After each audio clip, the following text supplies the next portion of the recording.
Hello, Barb. Hi. So I was told that if you need a hotel room and your truck's not broke down or anything like that, that's a discussion between you and your dispatch. Mm-hmm. If your dispatch wants to pay for that themselves, or you pay for it out of pocket because it's just a personal convenience kind of thing. So you can give me a hotel tonight? I can't get you a hotel for the weekend.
Take the exit on the right to Highway 1 West.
Tapon mo na lang ito sa bintana, Noy. Huwag ka nang bumaba.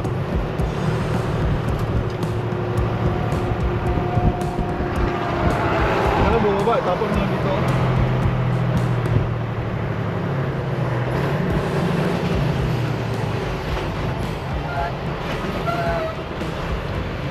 Continue on Highway 1. Amping ha? Yeah, thank you so much. Unong ra nakabok. Yeah, it's okay. Thank you so much. I'll see you when I see you.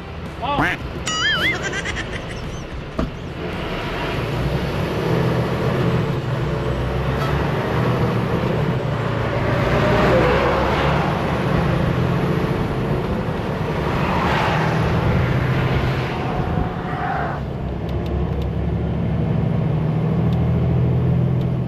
Naghihiwalay na kami dito dahil papunta siya sa Saskatoon, ako papuntang Humboldt. Pagdating sa 11, iba yung aking route.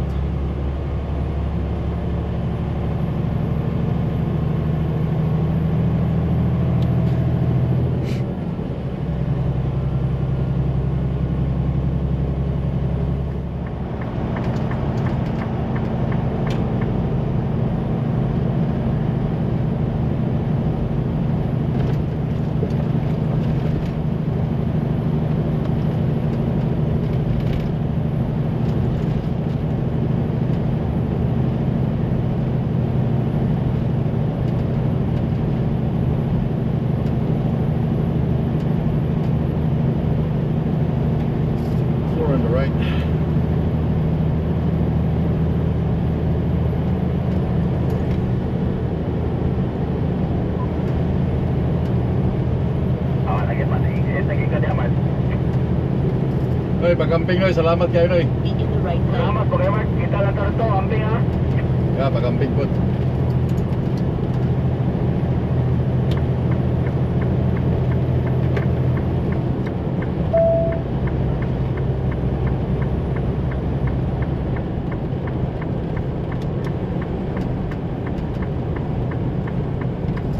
Amping sa biyahe.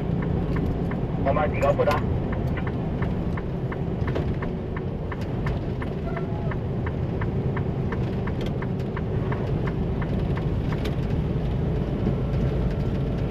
In 200 meters, arrive at coordinates on the left. Ito yung aking detour papuntang Highway 6. Turn left on Highway 734, then take the first left. Shut up.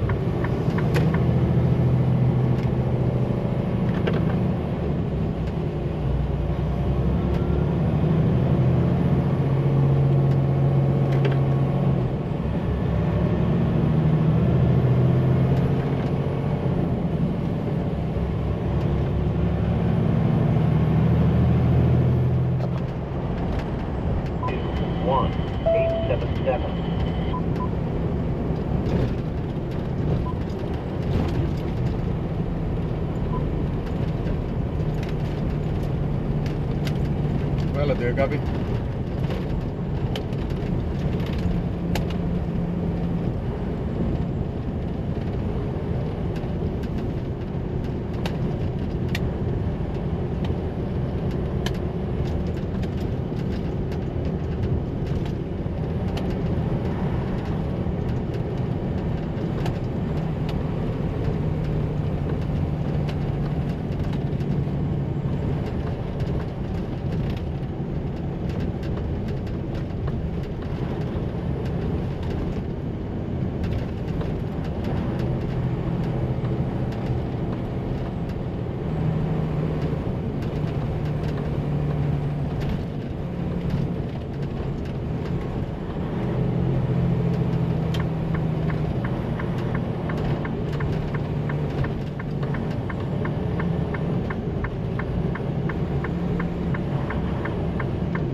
Don't worry, I'm not gonna sneak in on the left. Go ahead. Oh, galing ng control ng steer, oh. Ang steer niya yung pilot. Galing.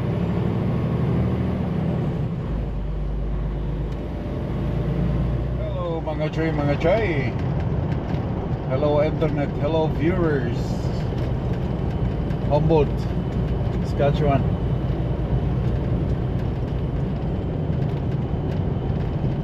Yan, nakita ko ng customer.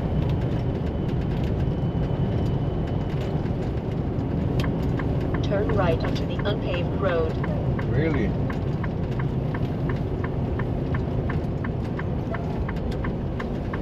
Papasok ko lang siya sa customer. Ito. Iwanan ko tong trailer, tatanggalin ko lang mga chain. Babalikan ko siya sa Monday, and then diretso ako sa Humboldt. I don't know kung saan ako paparada doon. Ito yung customer.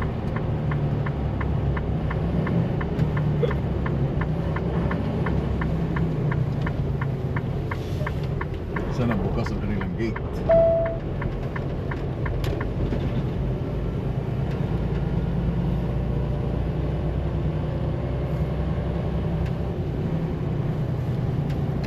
Arriving at coordinates on the left.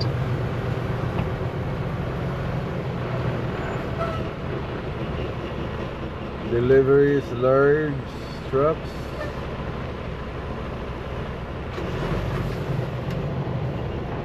Use second entrance.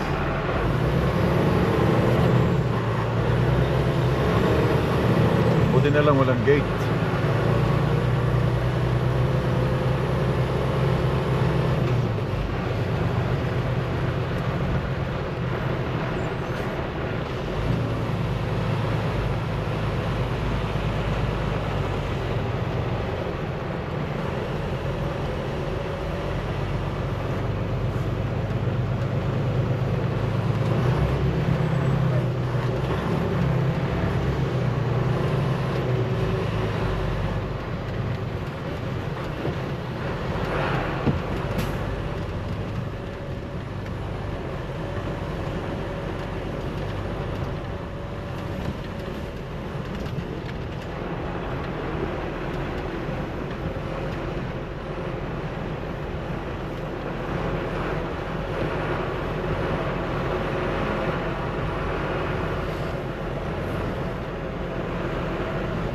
Parang may tao. Oh.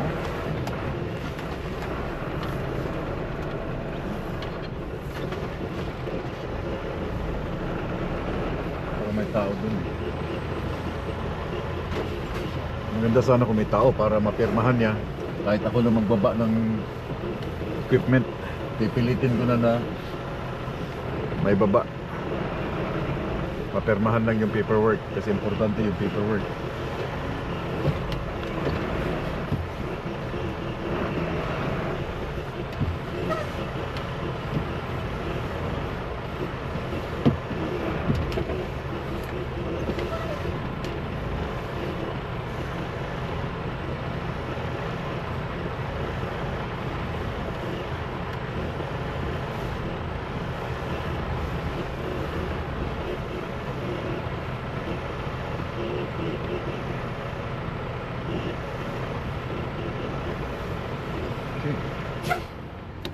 Ang purpose nun, i-arrive ko siya, okay, para mag-start yung aking off at saka pwede kong gamitin as personal conveyance. Arrival, stop 2,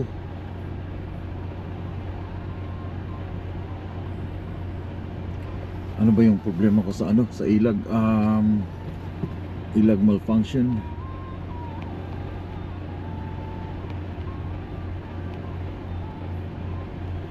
Okay, so umarrive na ako sa customer. Stop 2, ibig sabihin ito yung aking stop na pangalawa. Tinagalog ko lang. So, ayan na, okay na, di ba? Then yun yung driving hours ko. 8 hours, negative 8 hours. Pero meron pa akong off duty ko lang. Meron pa akong oras. Ang dami ko pang oras kasi kare-reset lang namin. Okay, wait ha. And then tignan mo yung summary ko. Meron pa akong 45 hours. Pero bakit nakalagay siya 120 hour on duty samantalang nag-reset na ako ng 36? Kaya nagkaroon ako ng negative 8. So 1 hour ang natira sa aking driving hours kasi nasa Canada ako. So sakto lang, pero hindi ko alam kung bakit nag-negative 8 ako at bakit meron akong 120 hour on duty dahil, well, I mean, naka-reset na ako ng 36 sunod-sunod from Saskatoon. Kailan mo ba yung Saskatoon? And then doon sa Mont Pleasant. So bakit nag-cycle 2 siya? Ito yung cycle 2. Yan ang cycle 2. Not sure. So dito ako sa customer. Tatanggalin ko lang tong aking mga gamit dito sa trailer. And then magdadrive ako papuntang Humboldt. I don't know how gaano kalayo. Iwanan kong trailer to, babalikan ko sa Salmon to.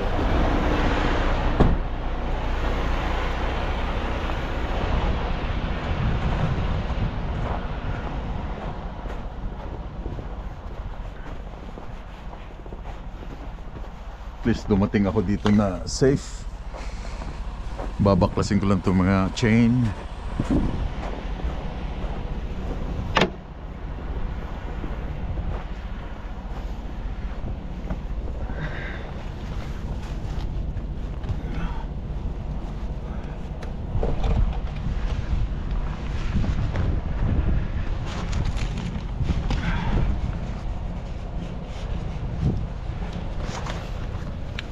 Pero hindi ko siya ibababa.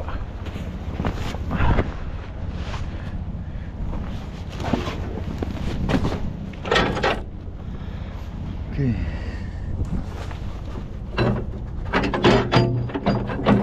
Hindi ko lang sure kung merong may truck stop dito eh. Uy!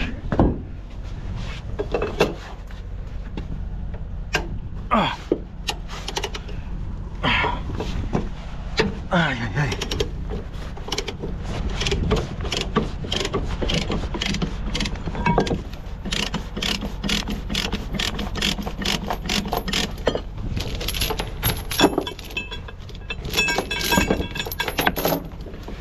Then after nito, babalik ako ng Amerika. Kukuha uli ng isa pang ganito papuntang Rocky View, Alberta.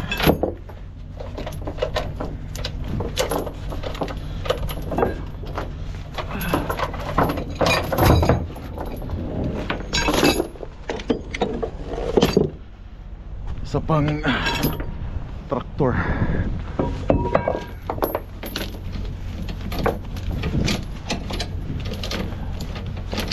problema ko, wala na akong damit guys. Kailangan ko lang mag laundry, but yung laundry sa Humboldt sarado na kayo ng alas 4.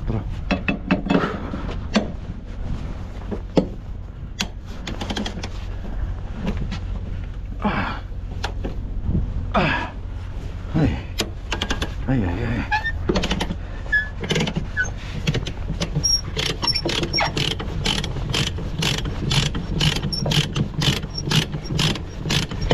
Pagdating sa Monday, nag-i-snow na. I-disconnect ko lang tong gooseneck para makababa siya.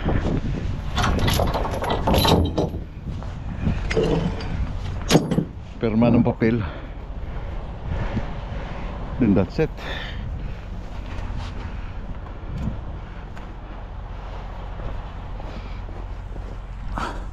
Balik ulit sa Amerika. Then saka ako mag-off.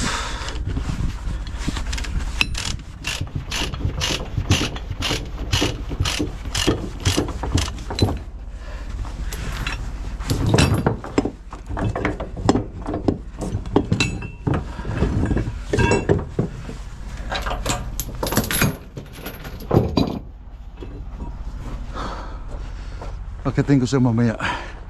Start ko baka kasi malubat.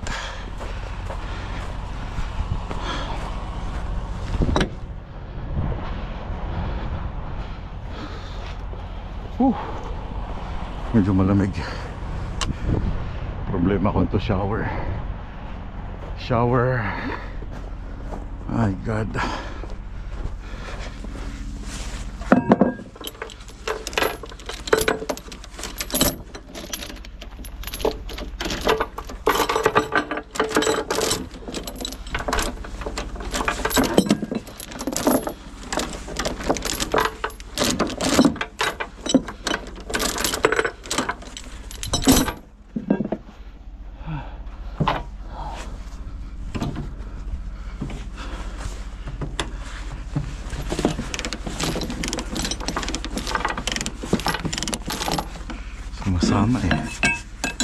Sumasama ka.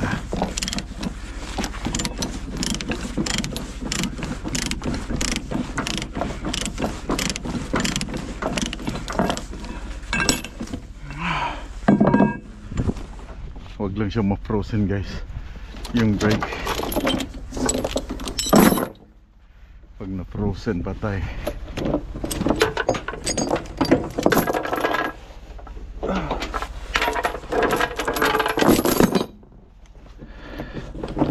Frozen, patay na kasi basa pa siya eh.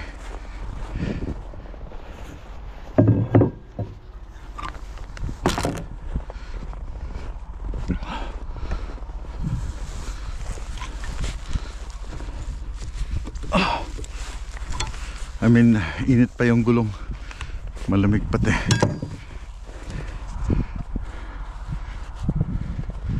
Pwede ko naman siya ibaba, but hirap eh. Sabihin nila, oh, ba't mo binaba yan? May equipment. Kami dapat magbaba niyan.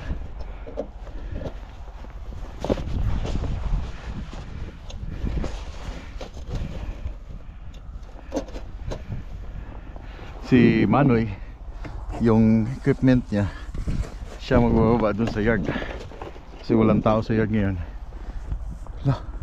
Kailangan niyang ibaba dahil torn and born din siya. Babalik agad siya dun sa pinagkunan namin ito. Empty miles.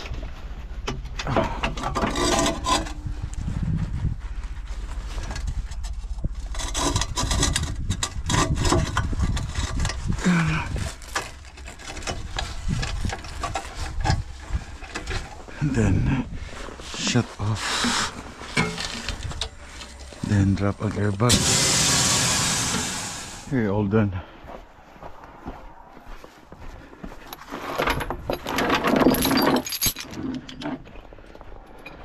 6 na kadina lang yung ginamit namin dito.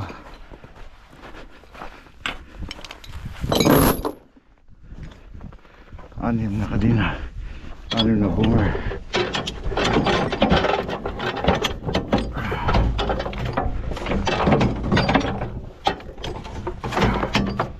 Okay, last one. Patak na yung snow.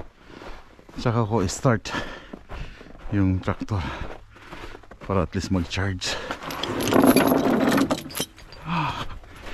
Pagod men.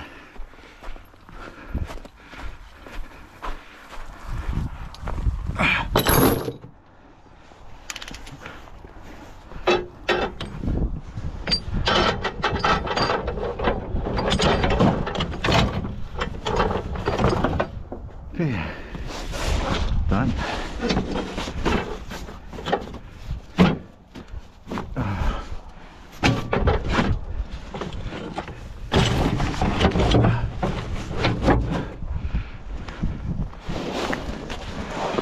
Ano ba takip ko? Improvise para hindi siya suka ng snow. Okay.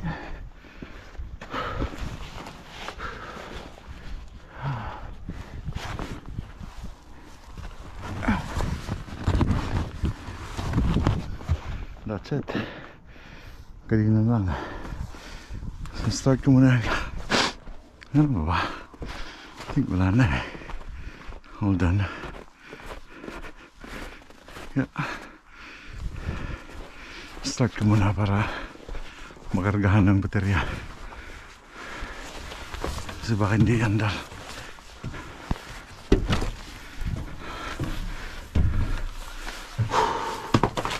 Start lang. Battery. Manual to. Park. Okay.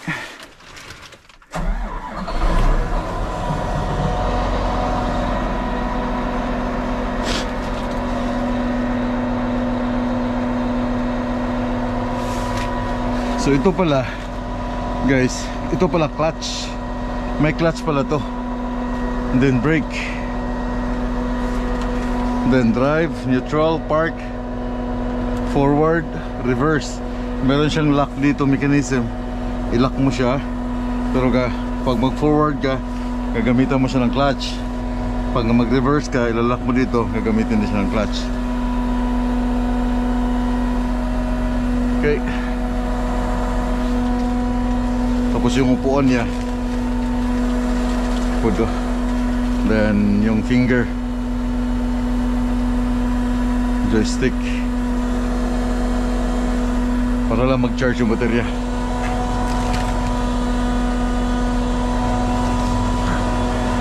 Mamaya ako papatayin.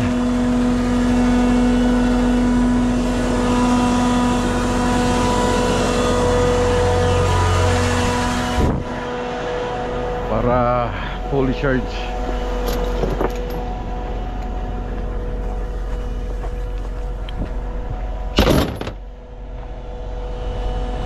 Ganda ng tunog, no? Tahimik eh.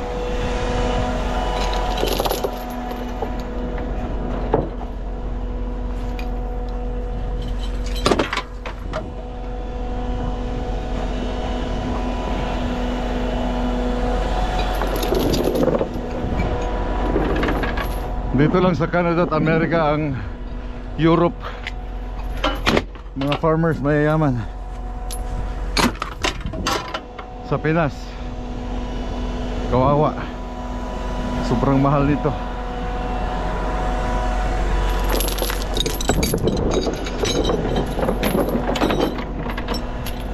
Million. That one, alam niyo magkano price niyan? 800,000 plus tax.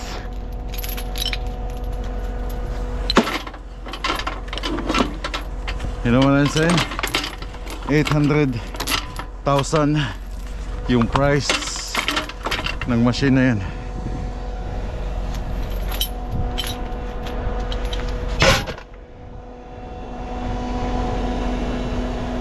Kanina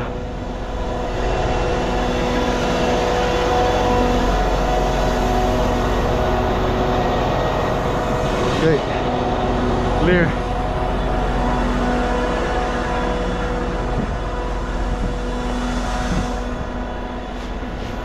Babalikan ko yan bukas, Monday. Charge ka muna dyan. Wala, muntik nang lumabas guys, oh.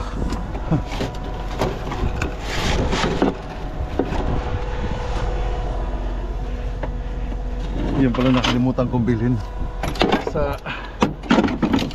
Dollarama, yung tali niya.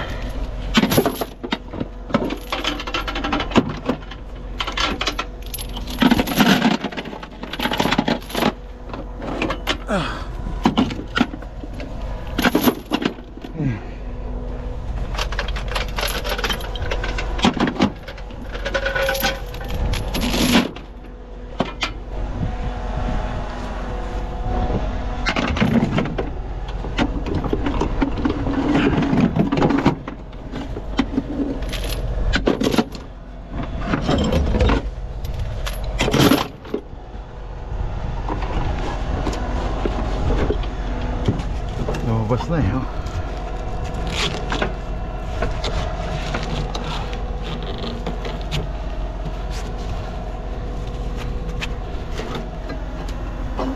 Ayusin ko yan.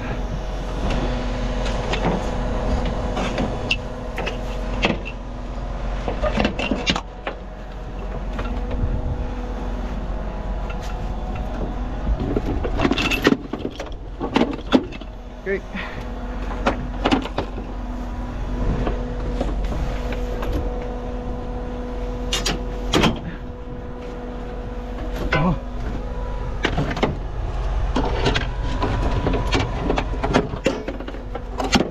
Okay, shut off natin ang traktor.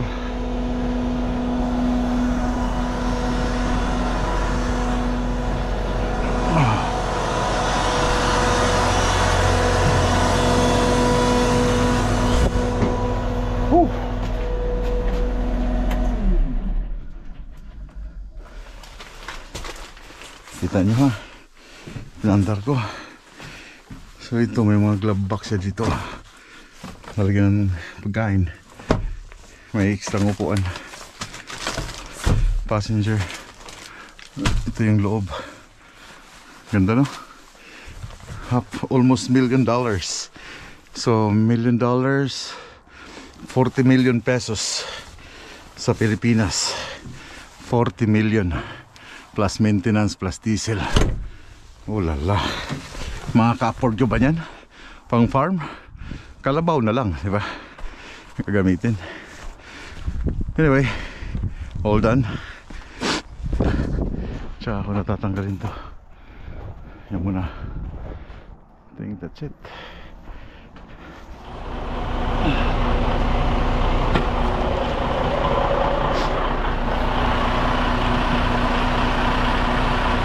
Come on.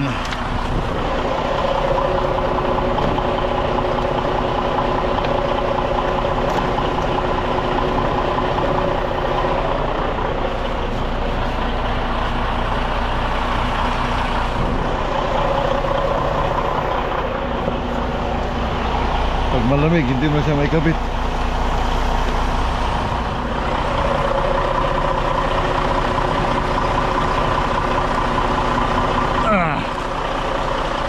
Pakinig niyo yung andar ng D13. Yeah, I'll be back on Monday. Monday guys, hanap na ako ng parking. So now guys, tinawagan ko yung opisina, Saskatoon. I don't know how far Saskatoon from here. From here to Saskatoon Q line, Flying J, Saskatoon.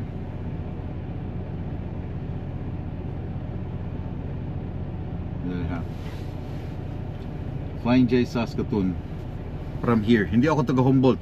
Shout out kay GP na taga rito, yung masamahan kong driver na taga Tanawan. Kasama ko sa Ice Road, taga rito siya. So from here, Humboldt to Saskatoon, it's 1 hour and 124 kilometers, so 1 hour and 15 minutes. And allowed lang kami sa aming personal conveyance is 75 kilometer or 1 hour. Okay? Tinawagan ko yung opisina, yung after hours namin. Meron kaming tinatawag na after hours. Example, today Saturday, so wala nang dispatch, hindi mo makausap yung dispatch mo, yung mga taga-opisina, pero meron kaming tinatawag na after hour na number. So merong humahawak ng cellphone ng after hours in case na kailangan niya ng anything sa mga roadways or tires or whatsoever. Kailangan ng mga driver from America, tatawag sa after hours namin. So tinawagan ko siya kung pwede akong humingi ng 2 gabi sa hotel para lang makapag-shower. Kasi sa Humboldt, walang truck stop. Merong parking somewhere sa Canadian Tire at saka Tim Horton, pero walang washroom. Or merong washroom sa Tim Horton, but you need shower. Kailangan ko ng shower, kailangan ko ng maglaba. And pina-unload nila sa akin to on Monday. So nag-request lang naman ako ng hotel sa aking after hours opisina kung payagan nila ako dahil gusto kong mag-shower. So merong hotel sa may Canalta, malapit din dun sa Tim Horton sa area, may hotel doon Canalta. So baka pwede niya akong i-book. Sabi niya tawagan niya ulit ako after maghanap muna siya. Then malalaman ko kung papayagan niya ako mag-hotel kasi hindi ako pwedeng mag-drive all the way sa Saskatoon. Ito na. Hello, Barb? Hi. So I was told that if you need a hotel room and your truck's not broke down or anything like that, that's a discussion between you and your dispatch. If your dispatch wants to pay for that themselves, or you pay for it out of pocket because it's just a personal convenience kind of thing. So you can't give me a hotel tonight? I can't get you a hotel for the weekend. If your truck was broke down and there was certain circumstances that you had no heat, that's a different story. But in this case, it's just to have a shower and hold you over. That's a personal convenience, and that's something that Q-Line does not pay for. Yeah. I mean, you can work that out with your dispatch, but this is not for the shop. Okay. Yeah. Yeah. Alright. All right. Okay, thank you, Barb. No problem. Okay, bye. Have a good night. Good Bye-bye. night. So hindi ako pinayagan kumuha ng hotel kasi hindi broke down yung aking truck. So hindi ako pinayagan. So anong gagawin ko? Sana ako maghanap ngayon ng parking na merong truck stop.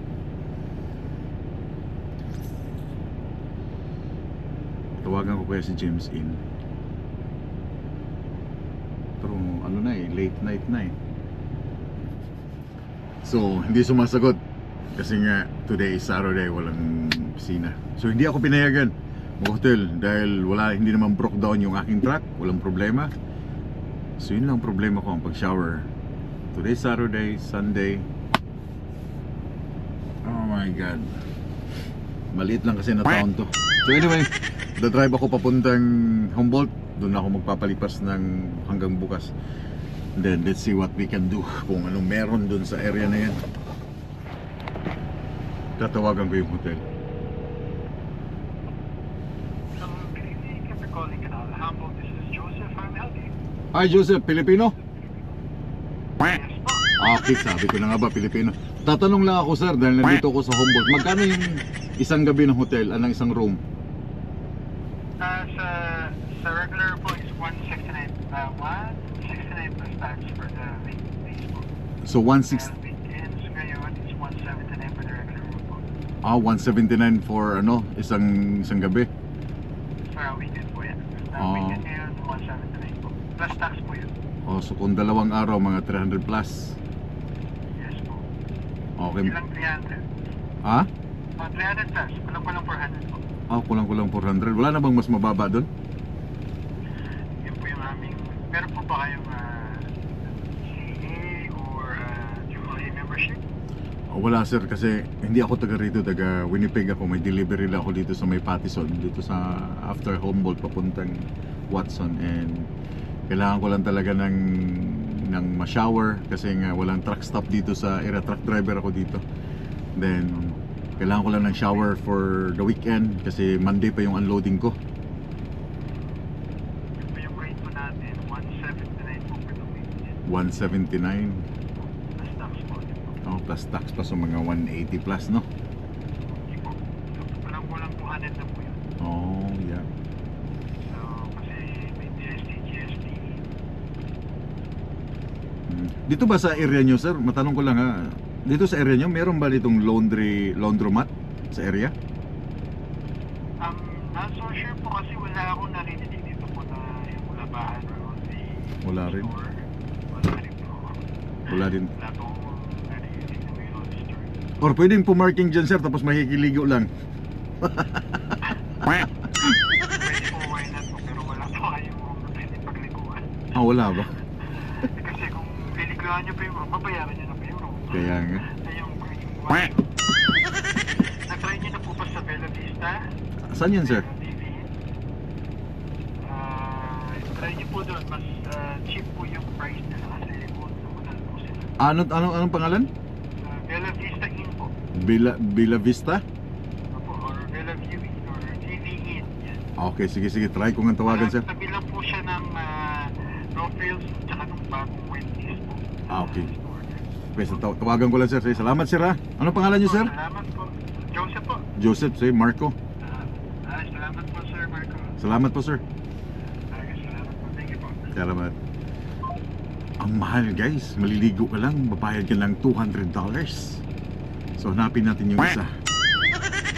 Bella Vista daw eh. Bella Vista. Bella Vista. Bella Vista Humboldt.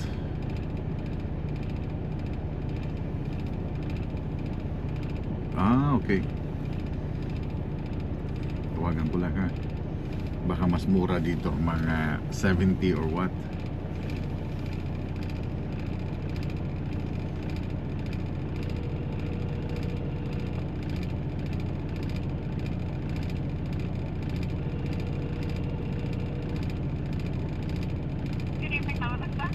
Hello, good evening. Just wanna inquire if how much for your room for the weekend? Per night it comes to 133 and 15 cents after tax. 133 for a night? Yes. All right. Okay. Thank you so much. Yeah, bye-bye. Okay, bye-bye. Okay, bye-bye. Mas mura, 130 plus tax, so mga 200 plus. Mas mura. But I don't know. But anyway, the drive lang ako dun sa Humboldt. Then siguro pagtsatsagaan ko na lang muna siguro shower. Hirap nitong lugar na to, walang truck stop. Ito yung town nila, guys.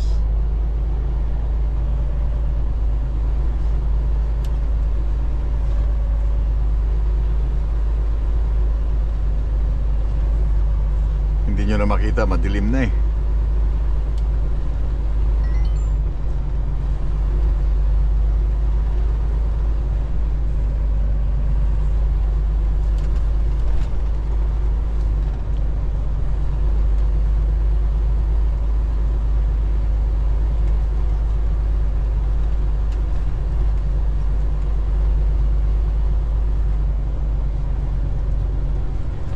Maliit lang tong Humboldt,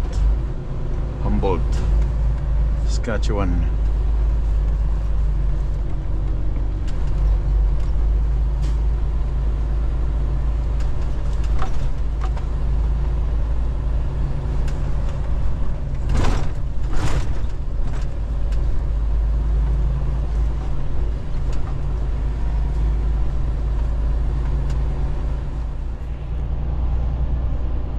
Woo-wee!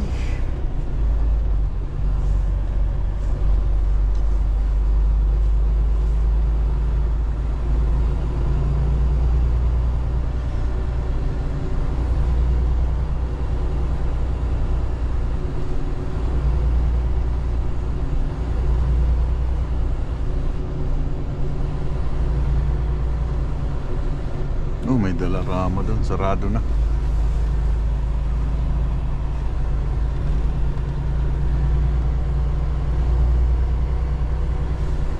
Lapit na ako eh. Tim Hortons.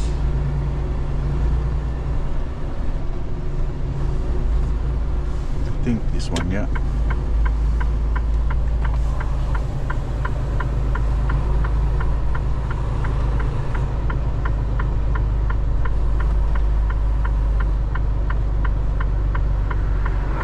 Okay Okay lang sana kung may truck stop dahil pwede kang mag-shower, pwede kang washroom.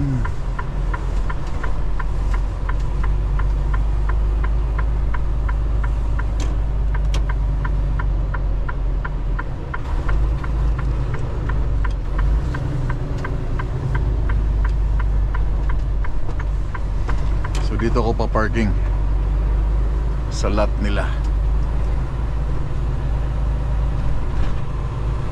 Tapat ng Canadian Tire.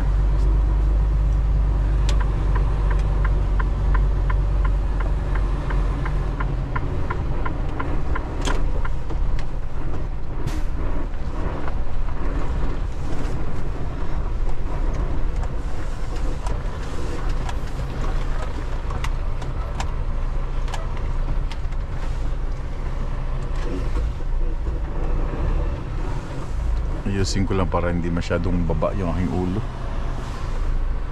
Pwede mag-park dito eh.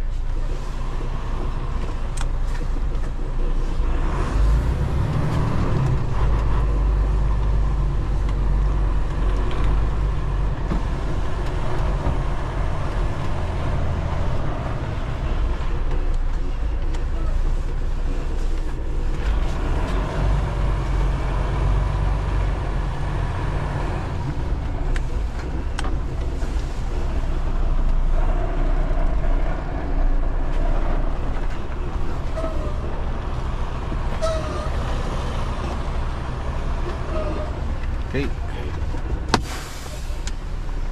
Personal conveyance change to sleeper berth. Wala sa ayos itong area dito.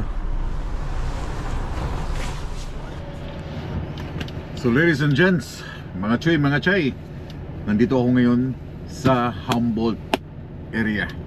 So dito ako magpapalipas ng Sabado, tonight, and another day ng Sunday. Magtsatsagaan ko na sa Linggo kung anong meron. Then kung pwede ako magpalipad ng drone bukas, papalipad ako ng drone para makita ninyo yung area, yung maliit na town. Hindi naman siya siguro town kasi may Canadian Tire. Maliit na city ng Humboldt dito sa Saskatchewan. So daghang salamat sa inyong pagtanaw sa pag-uban sa akong biyahe. Ayaw mong kalimot mag-likes and comments. Kung may mga tanong kayo, baka pwede kong sagutin. Have a good night. Bye-bye. Have a good weekend.